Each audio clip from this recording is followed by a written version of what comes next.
இப்போ நடந்துட்டு இருக்கிற இந்த அமெரிக்காவுக்கும் இஸ்ரேலுக்கும் அதுக்கப்புறம் ஈரானுக்கும் நடக்கிற போரை பார்த்தீங்கன்னா நிப்பாட்டுறது குறித்து இன்னைக்கு நம்ம அமெரிக்காவும் ஈரானும் பார்த்தீங்கன்னா நம்ம பாகிஸ்தானில் இருக்கிற இஸ்லாமாபாத்தில் ஒரு பேச்சுவார்த்தைங்கன்னு இப்போ நடத்திட்டு இருக்காங்க. அவங்க அந்த பேச்சுவார்த்தையில் என்னென்ன பேச வாய்ப்பு இருக்குது, இப்போ கரண்ட் சுச்சுவேஷன் அங்கே என்ன போயிட்டு இருக்கு அப்படின்னு தான் நம்ம இந்த வீடியோவில் பார்த்தீங்கன்னா பார்க்க போகிறோம். சரிங்களா? அதுக்கப்புறம் இப்போ இந்த பேச்சுவார்த்தையில் யுஎஸ்ஏ சைட்லேருந்து அவங்க தரப்பில் என்ன கோரிக்கைகள் வைக்க போகிறாங்க, அதுக்கப்புறம் ஈரான் சைட்லேருந்து அவங்க என்ன கோரிக்கைகள் வைக்க போகிறாங்க அப்படின்னு நம்ம இந்த வீடியோவில் பார்க்க போகிறோம். அதுக்கப்புறம் இந்த லெபனானில் இப்போ இஸ்ரேல் நடத்திட்டு இருக்க தாக்குதல்னால இந்த பேச்சுவார்த்தையில் ஏதாச்சும் ஒரு சிக்கல் ஏற்படுமா அப்படின்னும் நம்ம இந்த வீடியோவில் பார்த்தீங்கன்னா விரிவாக பார்க்கலாம். ஓகேங்களா?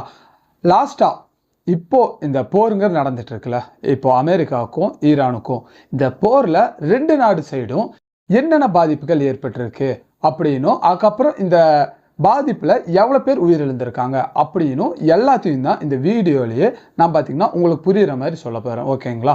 அதனால நீங்கள் இந்த வீடியோவை ஸ்கிப் பண்ணாமல் லாஸ்ட் முடியும் பாருங்க, அப்போ தான் இந்த வீடியோங்கிறது உங்களுக்கு புரியும். ஓகேங்களா? சரி வாங்க இப்போ டைம் வேஸ்ட் பண்ணாமல் நம்ம வீடியோக்குள்ளே போய் பார்க்கலாம். ஃபர்ஸ்ட்டாக இஸ்லாமாபாத்தில் இந்த பேச்சுவார்த்தைங்கிறது இப்போ நடந்துட்டு இருக்கு. இந்த பேச்சுவார்த்தையில் அமெரிக்கா சைட்லேருந்து யார் யார் இந்த பேச்சுவார்த்தையில் கலந்து கொள்ள போகிறாங்க அப்படின்னு பார்க்கலாம். அதுக்கப்புறம் ஈரான் சைட்லேருந்து யார் யார் அவங்க சைட்லேருந்து இந்த பேச்சுவார்த்தைகளை கலந்து கொள்ள போகிறாங்க அப்படின்னு நம்ம இப்போ ஒன் பை ஒன்னாக இப்போ பார்க்கலாம். முதல்ல அமெரிக்கா சைட்லேருந்து இந்த பேச்சுவார்த்தையில் யார் கலந்துக்க போகிறாங்கன்னு பார்த்தீங்கன்னா நம்ம அமெரிக்காவோட துணை ஜனாதிபதியான ஜேடி வான்ஸ் அவர் தலைமையில் தான் இந்த பேச்சுவார்த்தைங்கிறது அமெரிக்கா சைட்லேருந்து நடத்துகிறாங்க. இவர் மட்டும் இல்லாமல் இந்த ஜனாதிபதியோட மருமகனான ஜெராட் குஷ்னர் இவரும் பார்த்தீங்கன்னா இதில் கலந்துக்க போகிறாரு. அதுக்கப்புறம் சிறப்பு தூதர் அவரும் பார்த்தீங்கன்னா இந்த ஸ்டீவன் சொல்கிறவரும் அவரும் பார்த்தீங்கன்னா அமெரிக்கா சைட்லேருந்து இந்த பேச்சுவார்த்தையில் இந்த மூணு பேரும் தான் முக்கியமான புலிகளாக இந்த பேச்சுவார்த்தையில் கலந்துக்க போகிறாங்க. அதுக்கப்புறம் ஈரான் சைட்லேருந்து யார் இந்த பேச்சுவார்த்தையில் கலந்து கொள்ள போகிறாங்க அப்படின்னு பார்க்கலாம். ஃபர்ஸ்ட்டாக பார்த்தீங்கன்னா நம்ம ஈரான் நாட்டோட பாராளுமன்ற சபாநாயகருமான முகமது பாகிர் இவரும் அதுக்கப்புறம் வெளியுறவுத்துறை அமைச்சர் அப்பாஸும் தான் இந்த பேச்சுவார்த்தையில் பார்த்தீங்கன்னா இந்த ரெண்டு பேர் மட்டும்தான் ஈரான் சைட்லேருந்து கலந்து கொள்ள போகிறாங்க. இப்போ இவங்கெல்லாம் கலந்து கொள்ள போகிறாங்கன்னு தெரியுது. அடுத்தது இப்போ இந்த பேச்சுவார்த்தைங்கிறது நடத்த போகிறதுக்கு முன்னாடி என்ன நடந்திருக்குன்னா, இந்த பேச்சுவார்த்தை நடக்க போகிறதுக்கு முன்னாடி நம்ம பாகிஸ்தான் பிரதமரான ஷாபாப் ஷெரீஃப் இருக்கார்ல, அவர் பார்த்தீங்கன்னா இந்த ரெண்டு நாட்டோட அமைச்சர்களை கூப்பிட்டு தனித்தனியாக பார்த்தீங்கன்னா அவங்ககிட்ட பேசியிருக்காங்க. அவங்ககிட்ட என்ன பேசியிருக்காங்கன்னா, இப்போ இவங்க பாகிஸ்தான் தான் பார்த்தீங்கன்னா இந்த போரை எப்படி பாட்டுங்கிறது ஒரு மத்தியஸ்தனம் பண்ணி வைக்க போகிறாங்க. அதை பற்றி ரெண்டு நாடு பிரதிநிதிகள்கிட்டையும் தனித்தனியாக கூப்பிட்டு பார்த்தீங்கன்னா அவர் பேசியிருக்காரு. இதனாலேயே இப்போ இந்த பாகிஸ்தான் தான் இந்த போரை நிப்பாட்டுறதுக்காக பெருசாக பார்த்தீங்கன்னா இதில் ஒரு எப்படி சொல்கிறது, இதில் அவங்க பங்கு நிறைய இருக்கிற மாதிரி அவங்க பார்த்தீங்கன்னா இப்போ காமிச்சிட்டு இருக்காங்க. அடுத்தது இந்த பேச்சுவார்த்தைங்கிறது இப்போ நடத்த போகிறாங்களா, இந்த பேச்சுவார்த்தை குறித்து நம்ம டொனால்ட் ட்ரம்ப் பார்த்தீங்கன்னா அவரோட கருத்துங்கிறது சொல்லியிருக்காரு. அவர் என்ன சொல்லியிருக்காருன்னா, இந்த பேச்சுவார்த்தை குறித்து இந்த பேச்சுவார்த்தையில் ஒரு நாளே பார்த்தீங்கன்னா முடிவுங்கிறது தெரிஞ்சிட போகுது. இந்த 24 மணி நேரத்தில் இதில் என்ன நடக்க போகுது அப்படிங்கிற முடிவுங்கிறது பார்த்தீங்கன்னா தெரிஞ்சிடும். இன்கேஸ் இந்த பேச்சுவார்த்தையில் தோல்வியில் முடிஞ்சுன்னா திரும்பி நாங்கள் ஈரான் மேலே தாக்குதலுங்கிறது நடத்துவோம். அது மட்டும் இல்லாமல் ஈரானை சுற்றி எங்களோட போர்க்கப்பல்கள் நிறுத்தப்பட்டுள்ளது.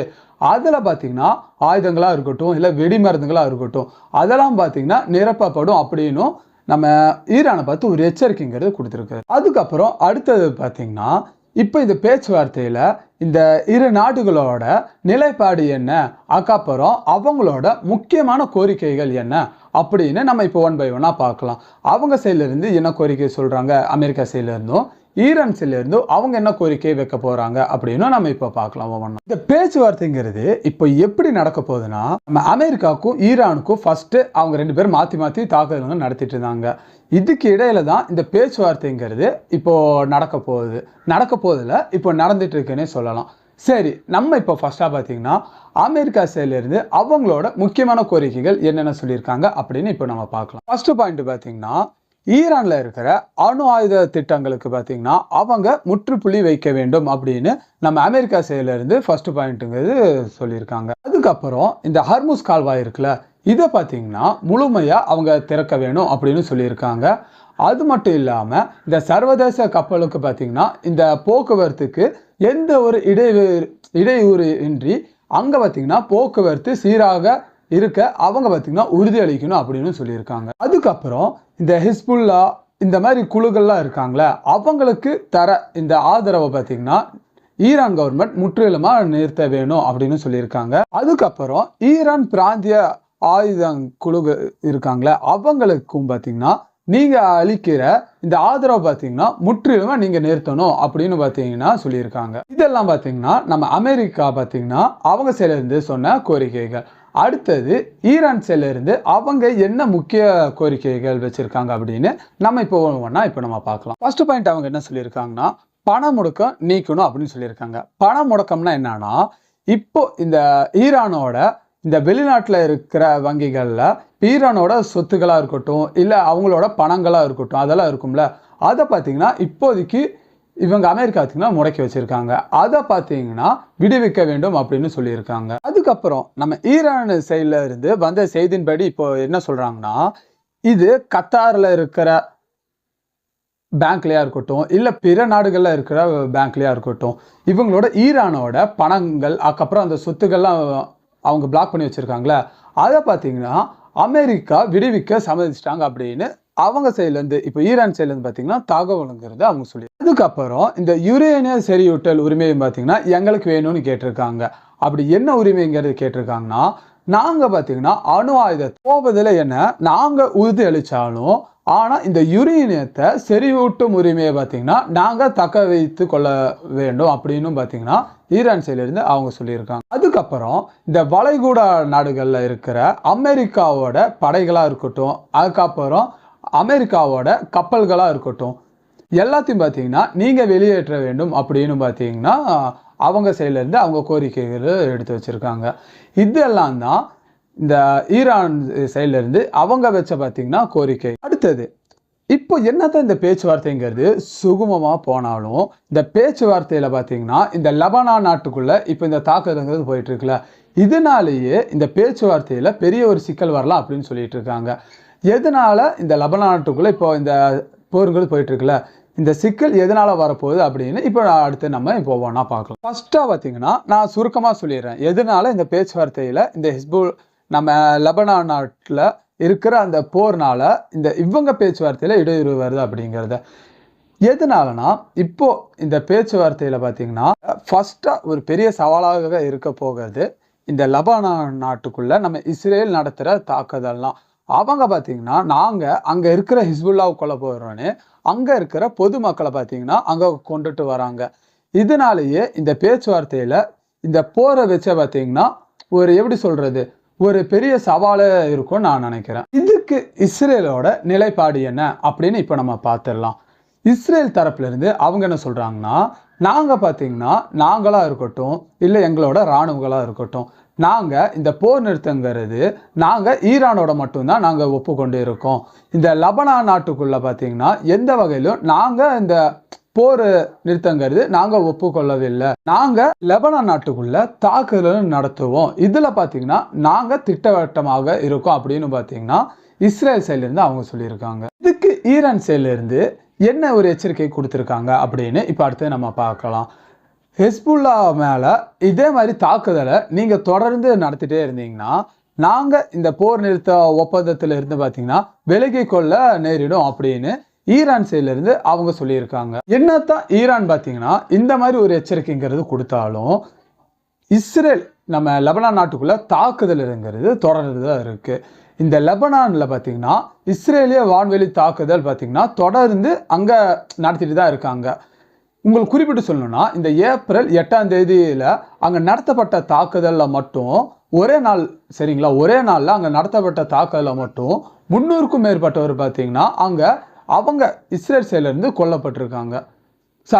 இஸ்ரேல் பார்த்தீங்கன்னா அந்த லெபனான் நாட்டுக்குள்ளே அவங்க மக்களை பார்த்தீங்கன்னா கொண்டிருக்காங்க. அடுத்தது இந்த ஹர்முஸ் கால்வாயில் இப்போ இந்த ஈரான் இப்போ அதை க்ளோஸ் பண்ணி வச்சுருக்காங்களே இதனால எவ்வளோ பெரிய இந்த உலக நாடுகளுக்கு பொருளாதாரத்தில் பாதிப்புங்கிறது ஏற்படும் அப்படின்னு இப்போ நம்ம ஒன் பை ஒன்னாக அடுத்து நம்ம பார்க்கலாம். ஃபர்ஸ்ட்டாக இந்த நீர்நிலை மட்டும் இல்லாமல் இந்த அமெரிக்காவுக்கும் ஈரானுக்கும் இப்போ நடந்துட்டு வர போர்னாலேயே மட்டும் பார்த்தீங்கன்னா இந்த உலகத்தில் இருக்கிற பொருளாதாரம் பார்த்தீங்கன்னா கடுமையான பாதிப்புங்கிறது ஏற்பட்டிருக்கு. அதுக்கப்புறம் இந்த எண்ணெய் விநியோகம் இருக்குல்ல, அதுவும் பார்த்தீங்கன்னா இந்த போரால் துண்டிக்கப்பட்டிருக்கு அப்படின்னு சொல்லியிருக்காங்க. இந்த உலகத்திலேயே மொத்தம் எண்ணெய் விநியோகத்தில் சுமார் 20% பார்த்தீங்கன்னா இந்த ஹர்முஸ் கால்வாய் இருக்குல்ல, அதன் வழியாக தான் பார்த்தீங்கன்னா எல்லா கப்பலும் கடந்து போயிட்டு இருக்கு.